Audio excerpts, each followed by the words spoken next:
Hello, welcome to CSaP's Science and Policy Podcast. I'm Rob Doubleday. We're delighted to bring you a new podcast mini-series, Science, Policy and Climate Resilience, in partnership with the research project Expertise Under Pressure, part of the Centre for the Humanities and Social Change at Cambridge. This season we're bringing together academics, policy professionals and other experts to discuss what can be done to adapt to the impacts of climate change, how this can be done locally, globally and in ways that are fair in terms of action and financing.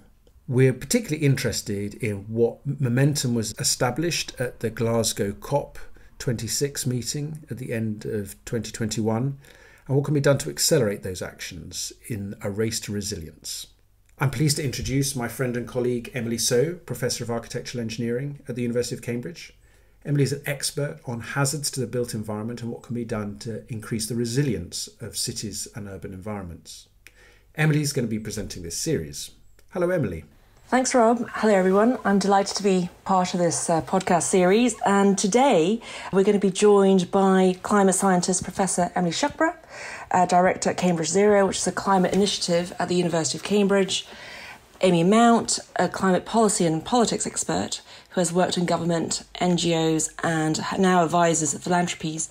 And Dimitri Zenghelis, who's an economist and co-founder of the Wealth Economy project at the Bennett Institute in Cambridge.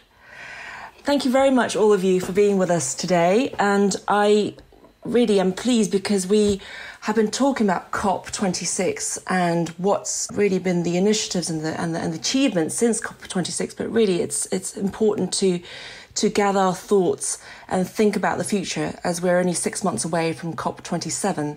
Perhaps I can start with asking you for your reflections on COP26 and what you think the major achievements and game changers were in Glasgow some months ago. And maybe start with you, Emily. Yeah, thank you. Well, what were the major achievements? I mean, the major achievements were that COP26 ended with the Glasgow Climate Pact, and that, in no uncertain terms, recognised frankly, the scale and the urgency of the response that's required to climate change. It very clearly stated, following on from the IPCC report that came out a few months prior to it, that we're already experiencing the impacts of climate change in every region around the world in terms of the impacts on extreme weather events and then the knock-on impacts of that on lives and livelihoods. And it provided pretty clear signal that the fossil fuel era is at an end, but that the scale of the response, the global response, is not sufficient yet. And one of the key elements of the discussions in Glasgow was an agreement for countries to come back in a year's time with hopefully increased ambition in terms of their emissions reduction pledges. It was a sort of an important milestone on a journey that has been going on for a long time, and we're not there yet, but progress was made. Do you think any of the conversations were different? Perhaps I can turn to Amy during this COP compared to others in the past. I think one of the mantras going into COP26, the Glasgow COP last year, was about keeping 1.5 degrees of warming alive. And that was an effort to move the conversation beyond where we'd got to at a previous kind of seminal moment, the Paris Agreement on Climate Change back in 2015, which committed to keep the world below 2 degrees of warming and with a kind of aspiration to keep below 1.5 degrees. And that difference is really significant when you think about the impacts that amount of warming creates around the world. It doesn't sound very much on the face of it, but actually this is existential for example, low-lying island states. So that mantra at COP, I think, was really important last year, and I think helped to raise the level of ambition.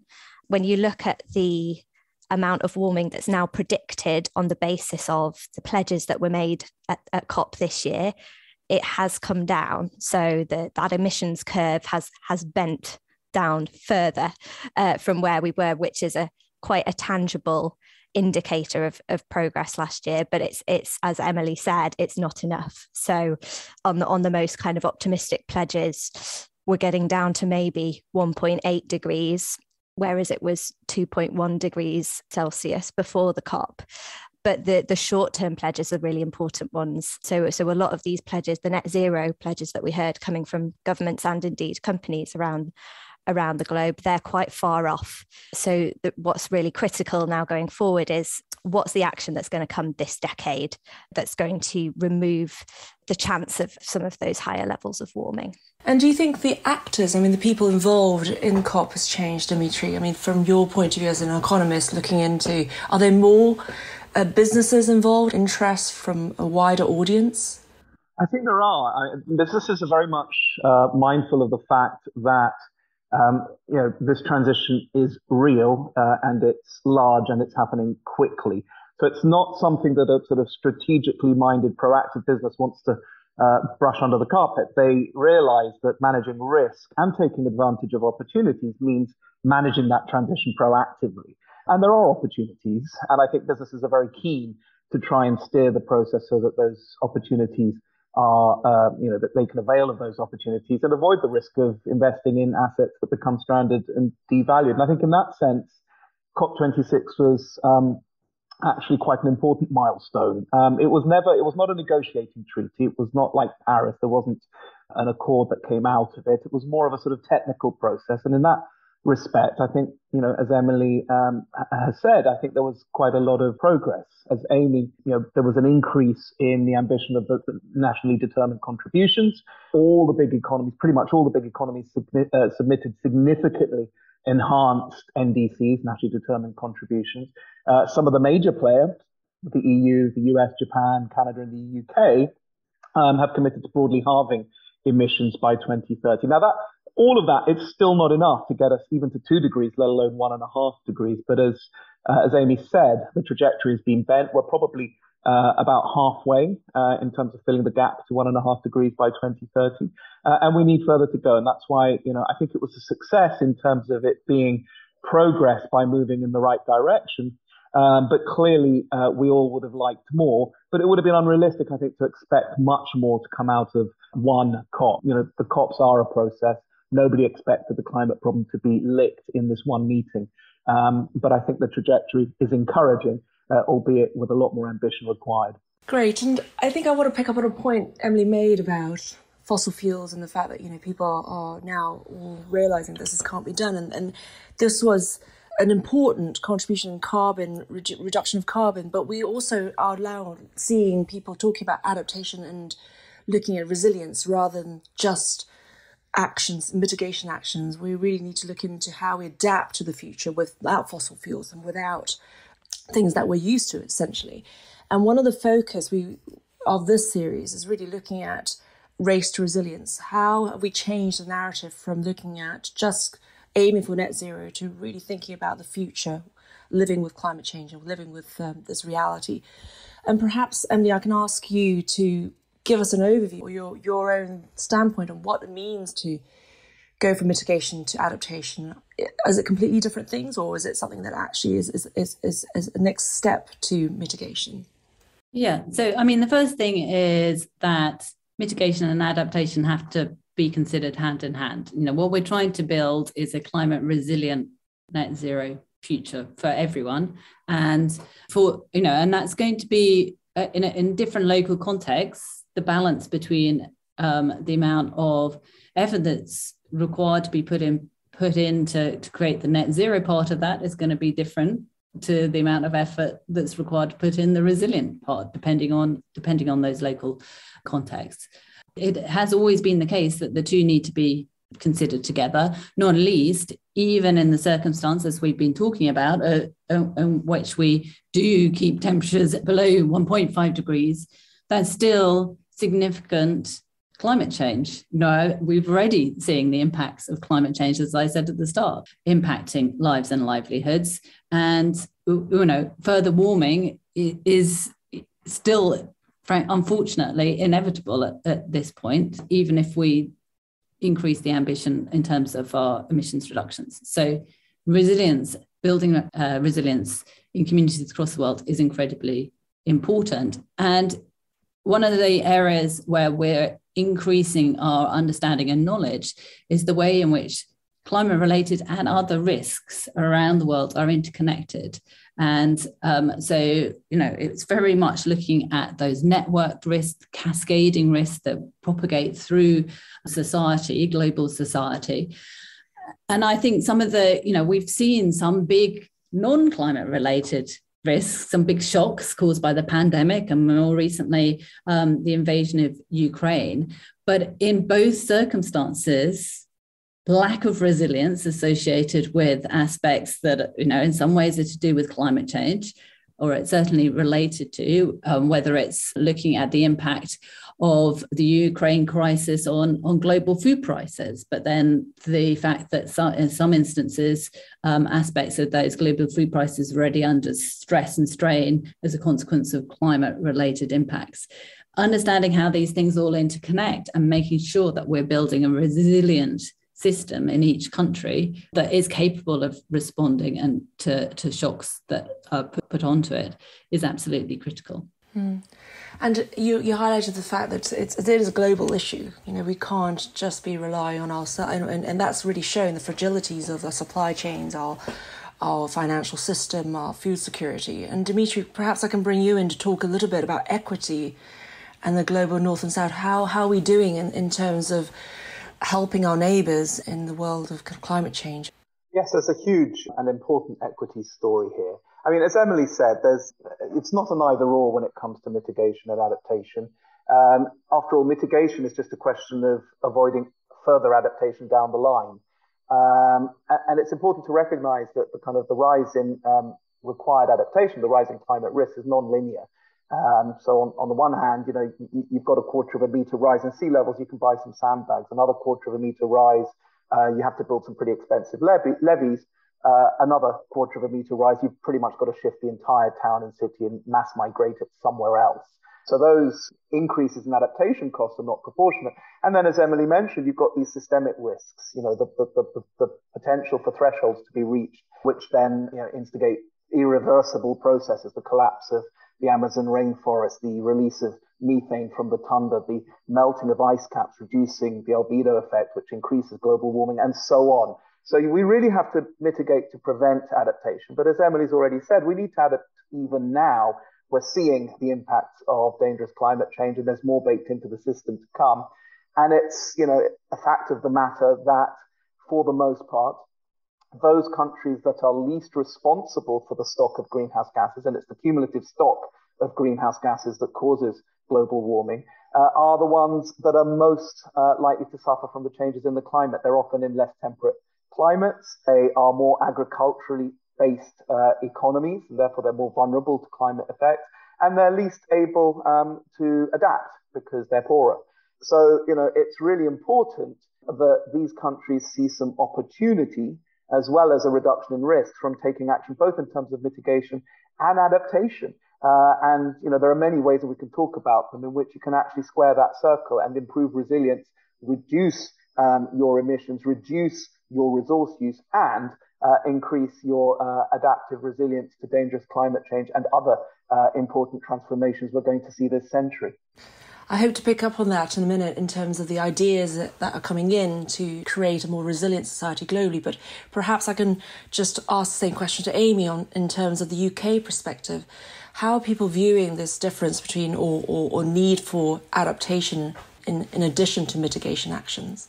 Well, I think it's fair to say that adaptation is often the sort of poor relation of mitigation when it comes to public debate about climate change and also how we tend to think about it. I'm not really sure why that is. And it's partly, maybe what feels more urgent. And to begin with, it felt more urgent to reduce our emissions, to tackle the root causes of climate change. And then, as Dimitri said, that would avoid the need for having to invest in adapting to those impacts. The sad fact is that, where are we now, 2022? We've been talking about climate change for a few decades now, if you can really get your head around that. And because we haven't succeeded in bringing those emissions down fast enough, the adaptation question has become more and more pressing, and particularly in certain geographies that are more exposed, that are more at risk. When you look at it from a UK perspective, the Climate Change Act, which was passed with cross-party support back in 2008, I think it was, it does touch on adaptation as well as mitigation. So it sets legally binding targets for emissions reduction, but it also requires the UK government to publish a climate risk assessment every 5 years or so. And we just had the latest ones of those this year. Back in January, that actually identified 8 priority risks for the UK, covering things from the impacts on human health of rising temperatures, the impacts on crop production and forestry and so on. Also things you might not intuitively think about, like the power system and how exposed our electricity grid is to climate impacts. It doesn't take much to think through what kind of systemic effect that would have on our economy and society if our electricity system was compromised by climate impacts. But it also flags impacts overseas having an impact on the UK as well, which highlights the interconnectedness of this issue. So the Committee on Climate Change, the UK's advisor on all things to do with climate, has strongly advised that the UK needs to strengthen its adaptation policies. It needs a clear vision, it needs targets and cross-government policy, because it hasn't had the same profile that mitigation, that reducing emissions has had. That's really interesting. And I think one of the things I perhaps want you to, perhaps all three of you, go further in talking about is the timescales and what we can do to realise race to resilience. The priorities that you talk about, Amy, for example, what can be done? What do we need? Is it more data? Is it more modelling? Is it more involvement from different people working together? What is it that you think, from your point of view, is needed urgently within the next year or so? I mean, if you take one area, nature, this is and land use, this is an area where the impacts of climate change and the solutions to climate change really come together in a way that's quite powerful, and there's a lot of potential in it. I think the conversation on adaptation really emphasizes why we need to be thinking about a future that is nature positive as well as net zero. So thinking about how we can restore our soils, plant more trees, or allow woodland to regenerate where it's been held back, restore our peatlands and so on. These are things that are going to help us capture carbon. They're carbon sinks in the jargon, but they also improve the resilience of our ecosystems on which we all depend for things like our water quality, our food production, and so on. And we've talked about the climate COPs, but there's a really important biodiversity COP coming up later this year. Hopefully, it has been postponed. And again, this is feeling more and more urgent, because one of the main things that civil society groups are calling for from that is a global commitment to reverse the loss of nature by 2030. And that's why there's this nature positive phrase, because at the moment we are losing nature, we're losing species, we're losing habitats at a phenomenal rate around the world, and we've got to turn that around if we're going to have a livable planet, for generations to come. Emily, perhaps I can bring you in to talk about what initiatives and things have been going on in Cambridge Zero, what strands of research and priorities have been focused on. Yeah, so one of the areas that which I guess builds off some of the things that Amy has been talking about, that we've been very much focused on, is how to translate the sort of work that Amy was describing has been undertaken at a UK national level in terms of climate change risk assessment and then adaptation planning, how to translate that down at a local level. So we've been working considerably in the Cambridgeshire and Peterborough region, first of all, to help conduct a climate change risk assessment for the region, understanding the very particular characteristics of the region, which is very low lying, much of it, anciently reclaimed land, and so below sea level, therefore exposed to flooding, in particular, both coastal flooding and then inland flooding, but also is a very important agricultural region. Much of that agriculture, though, being on peatland, which has its own challenges in terms of the emissions of carbon coming from that peatland. And so looking at how we can help support exactly a transition for the region to a climate resilient net zero future. And one of the things that I think we've very much learnt through that process, which, we've been looking at it particularly in our own local region, but this would be equally applicable to any region globally, where that sort of local assessment of both the adaptation and the mitigation needs for the region are that, first of all, the local context really does matter. And both in terms of understanding the risks and developing the solutions, then really deep engagement with all the local stakeholders, with the knowledge that already exists for those local regions and on many, many different levels, and trying to put in place a really participatory approach to both assessing the risks and generating the solutions is absolutely essential. But it's also incredibly interesting, because it's when you get into those, into the real details of how things might be implemented on the ground, that you really find an immense richness that's absolutely fascinating. And so we're working, for example, with a wide group of both the farming community, conservation community, and many others, particularly looking at this challenge of how do we transition farming in the region to a climate resilient net zero future, but one that's also beneficial for nature and for the people who live and work in the region. I think it's one of the things that I've, in my career, has also experienced in terms of getting real engagement and need for participatory involvement at a small scale. The big question is, how do you translate that through to a larger scale, and getting the buy-ins of the countries and the regions and the urban environment. Dimitri, one of the things that you mentioned to me before was about urbanization, and how that's perhaps an opportunity to look at adaptation as one of the drivers of deciding urbanization and thinking of factors of urbanization. Can you tell us a bit more about that? Yeah, the challenge we face is to improve the resilience of an economy, and from a corporate level, improve the resilience of a business. So allow it to be future-proof for the kinds of changes that are happening in the 21st century. And we know that the 21st century will be carbon and resource constrained. So what are the assets you invest in? Not just the physical assets, the human assets, the skills, the knowledge assets, the technologies and processes, and the natural and social assets as well. And there are many areas of investment which actually allow you to be both more resilient and reduce your resource core and reduce your carbon emissions. Compact connected cities is one example. Transport networks which allow for walking, cycling, and public transport make sense in compact cities. Heat and air conditioning is more efficient in compact cities. Distributing resources, food, water, getting rid of waste is more efficient in compact cities.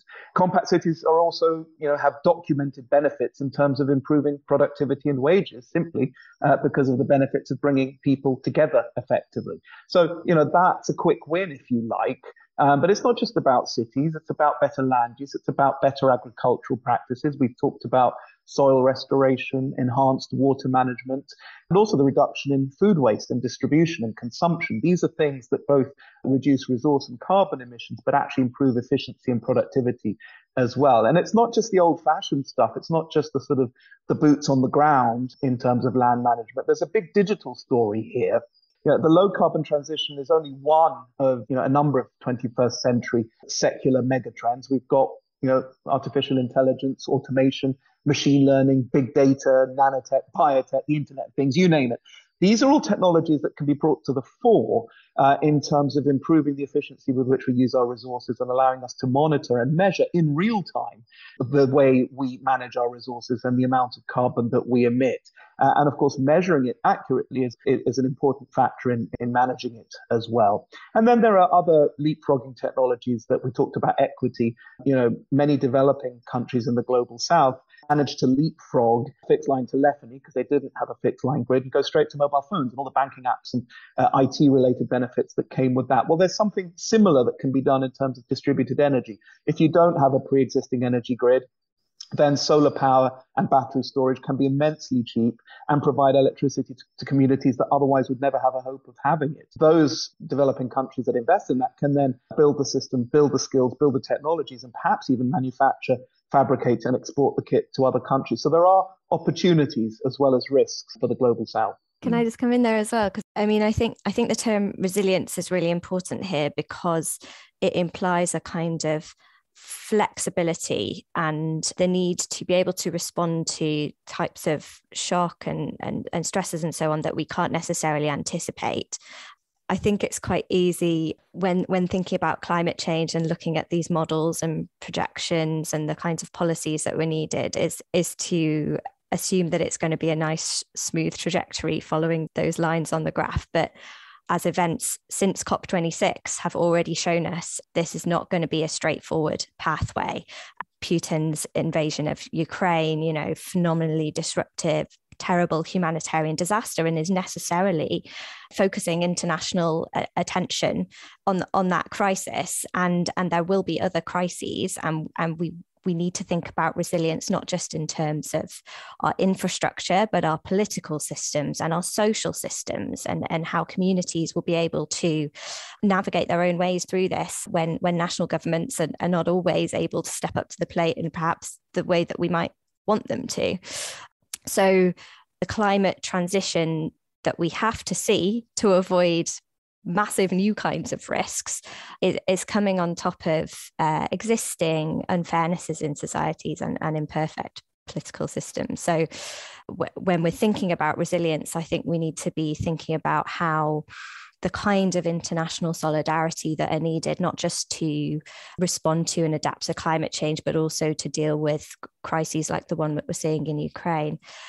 We need that international solidarity. We also need that to be underpinned by domestic solidarity and decisions that are going to feel fair for different communities within a country. That the cost of living crisis right now is showing up huge inequalities in people's access to energy and ability to heat their homes and so on. And so we need to bake into the climate transition policies that are going to recognise and respond to those inequalities too. So it's an issue area that is full of political choices about how we transition, even once we've got a good sense of what are the kind of technologies and infrastructure investments that we're going to need.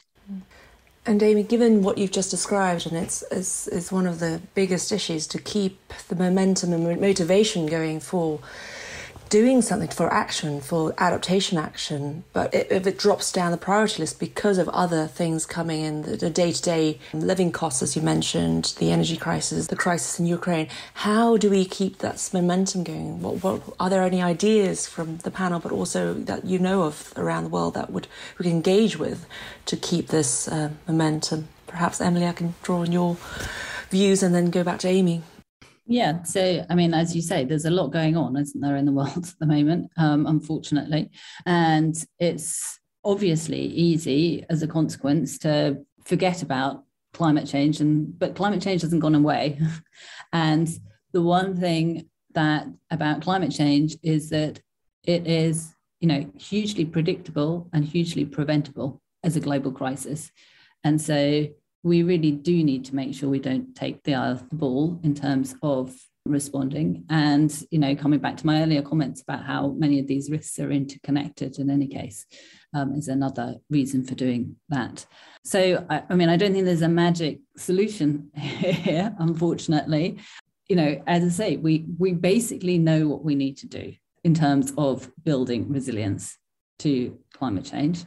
And, as we're having this conversation 6 months before COP27, and there really does need to be a significant focus of the global community at COP27 about how to support adaptation. And some of that is down to finance, and particularly flows of finance to those countries that are going to be most impacted, already are being most impacted by climate change.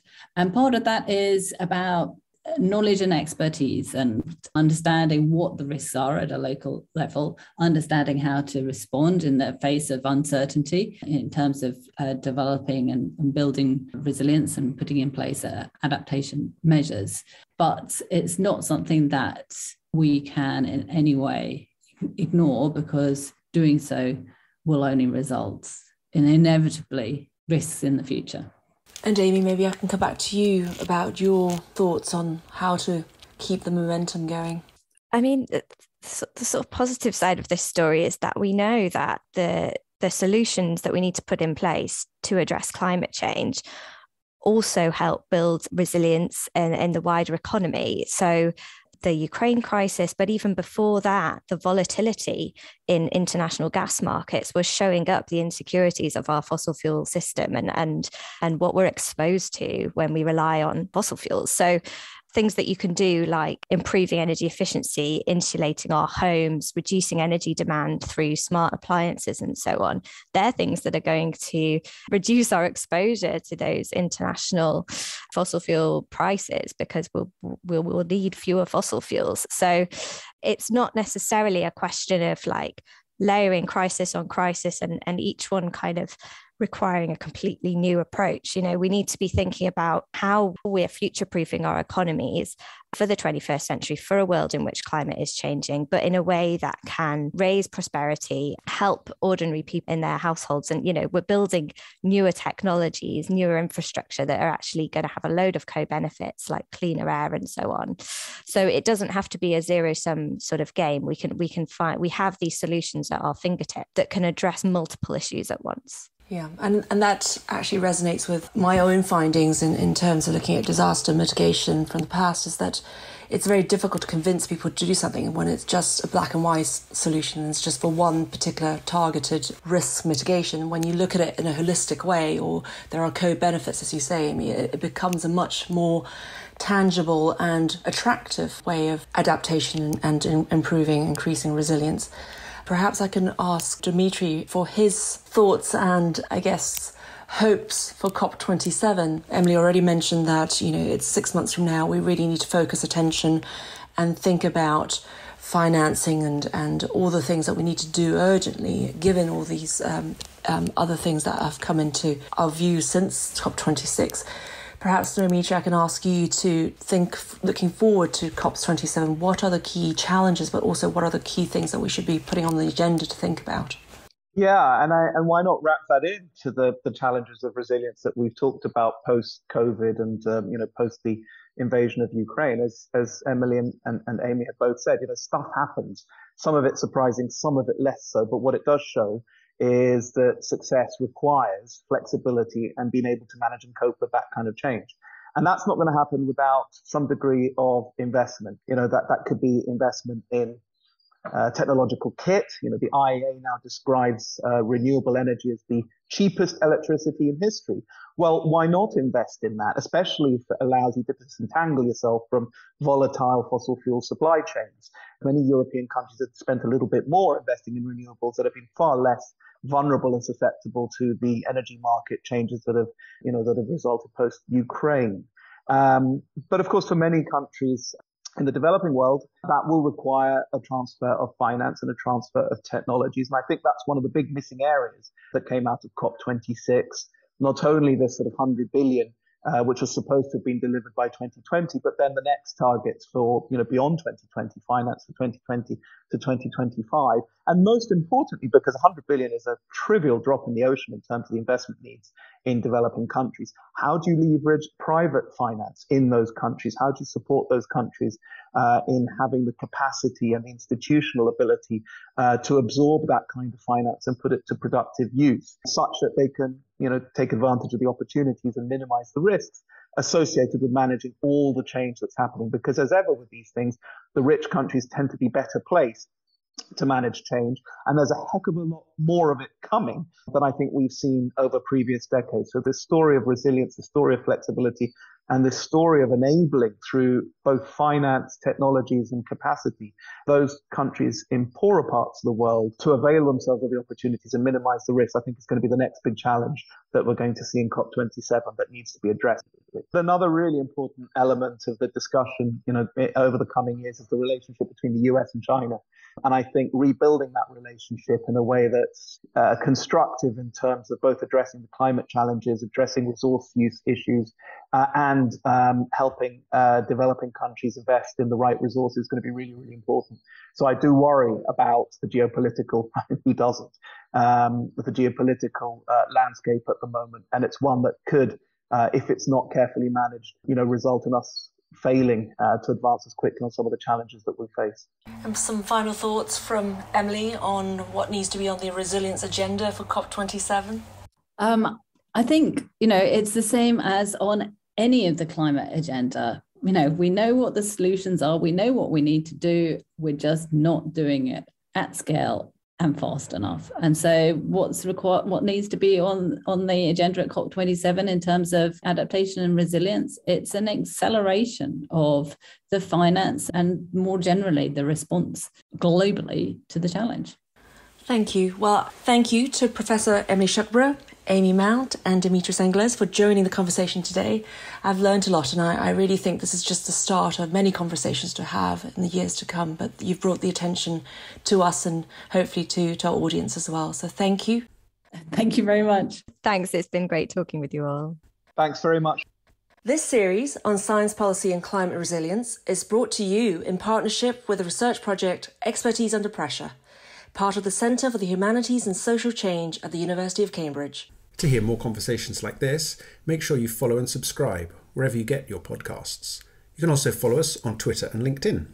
As always, if you have any feedback or ideas you'd like us to cover in future episodes, please email inquiries at csap.cam.ac.uk. Thanks to our producer, Jessica Foster, and researcher, Nick Kostick. And thank you to you for listening.